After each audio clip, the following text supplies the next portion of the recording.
புயலோசை வலையொலி நேர்கள் அனைவருக்கும் வணக்கம். புயலோசை வலையொலியின் ஊடாக பல்வேறு தமிழ் மொழி இலக்கணம் சார்ந்த விடயங்களை பதிவேற்றி வருகின்றோம். தொடர்ச்சியாக வல்லினம் மிகும் இடங்கள் பற்றி கடந்த காலங்களிலே பதிவிட்டிருந்தோம். அப்பதிவுகளின் தொடர்ச்சியாகவே இப்பொழுது சந்தி பிழையின்றி எழுதும் முறையின் கீழ் இரண்டாம் வேற்றுமை எவ்வாறு சந்தி பிழையின்றி எழுதுவதில் பங்களிப்பு செய்கின்றது என்பதை பார்க்க இருக்கின்றோம். தமிழ் மொழியிலே தேர்ச்சி பெற்றவர்கள் இன்று ஏதோ ஒரு வகையிலே செயற்பட்டு கொண்டிருந்தாலும் தமிழை பயன்படுத்துகின்ற போதும் எழுதுகின்ற போதும், அதாவது பேச்சில் பயன்படுத்துகின்ற போதும் எழுதுகின்ற போதும் இலக்கண பிழை கலந்தே எழுதுகின்றார்கள். இதை ஓரளவு குறைப்பதற்காகவும் எதிர்காலத்திலே தமிழ் மொழி சார்ந்த விடயங்களை எதிர்கால சந்ததியினருக்கும் பரம்பரையினருக்கும் இட்டு செல்வதற்காகவே இந்த புயலோசை வலையொலியினூடாக இந்த இலக்கண பதிவுகளை யாம் கடந்த பல வருடங்களாக இட்டு வருகின்றேன். இந்த பதிவினூடாக மாணவர்கள், ஆய்வாளர்கள், எழுத்தாளர்கள், கல்விசார் சமூகத்தைச் சேர்ந்த அனைவரும் பயனடைந்திருக்கின்றார்கள், பாராட்டி வழங்கியிருக்கிறார்கள்.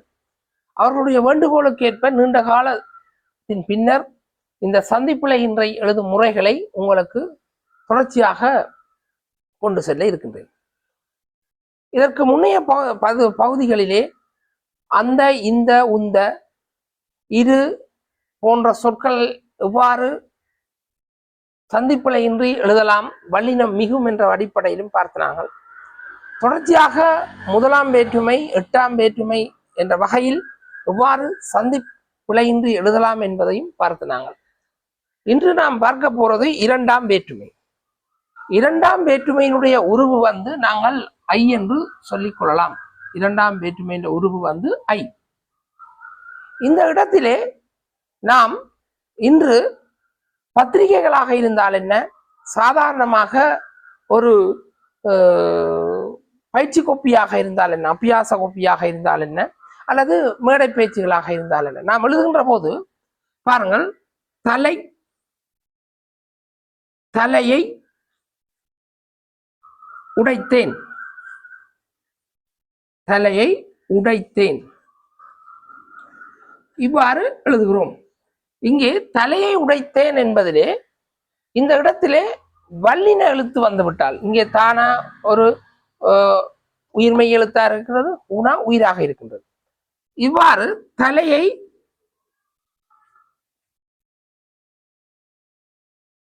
தட்டினேன்,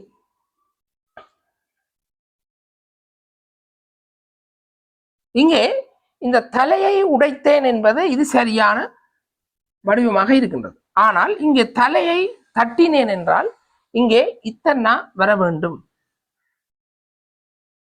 அவ்வாறு வராமல் விட்டால் இது இலக்கண பிழை அடிப்படையிலே கருத்தையும் வேறு விதமான கருத்தையும் தரும்.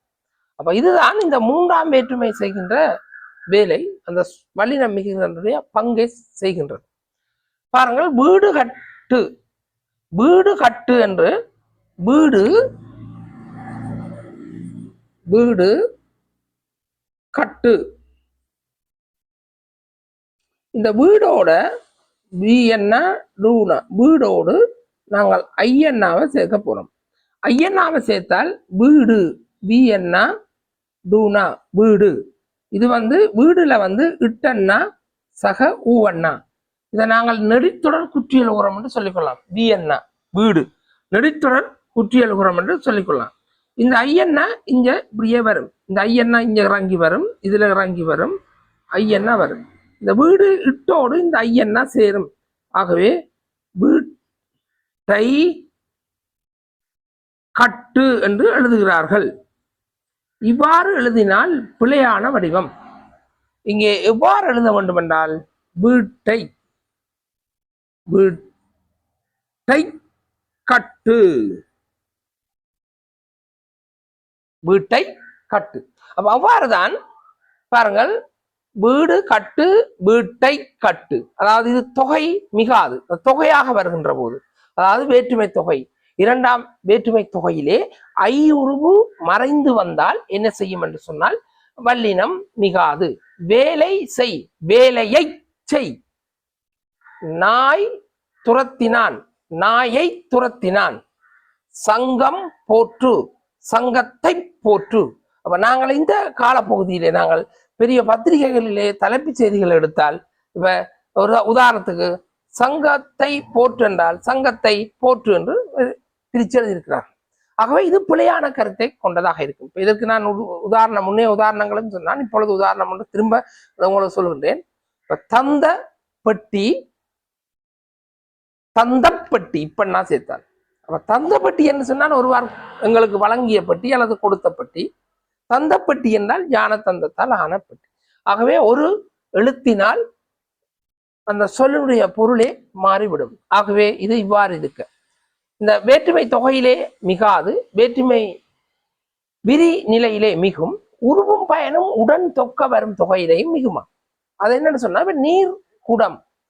இப்ப பாருங்கள், நீங்கள் வெளியால போனால் விறகு, விறகு கடை, இது உண்மையாக பிழையான சொல். இங்க என்ன வரும்னா விறகு கடை, இக்கண்ணா வரும். இக்கண்ணா வந்தால்தான் சரியான விடை.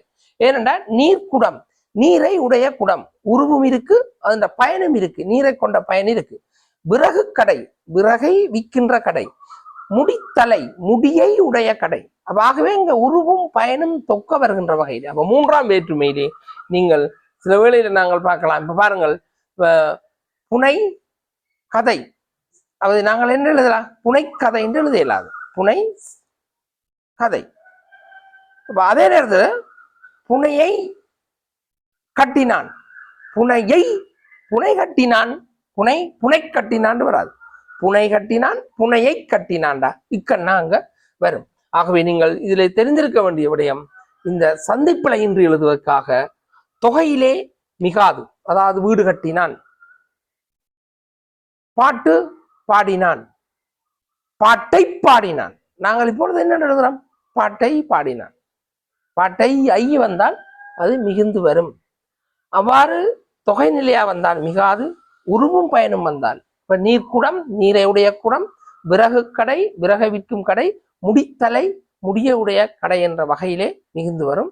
தொடர்ச்சியாக நாங்கள் அடுத்தடுத்த வேற்றுமைகளுக்காக இருக்கின்றவற்றை தொடர்ச்சியாக பார்ப்போம். நன்றி.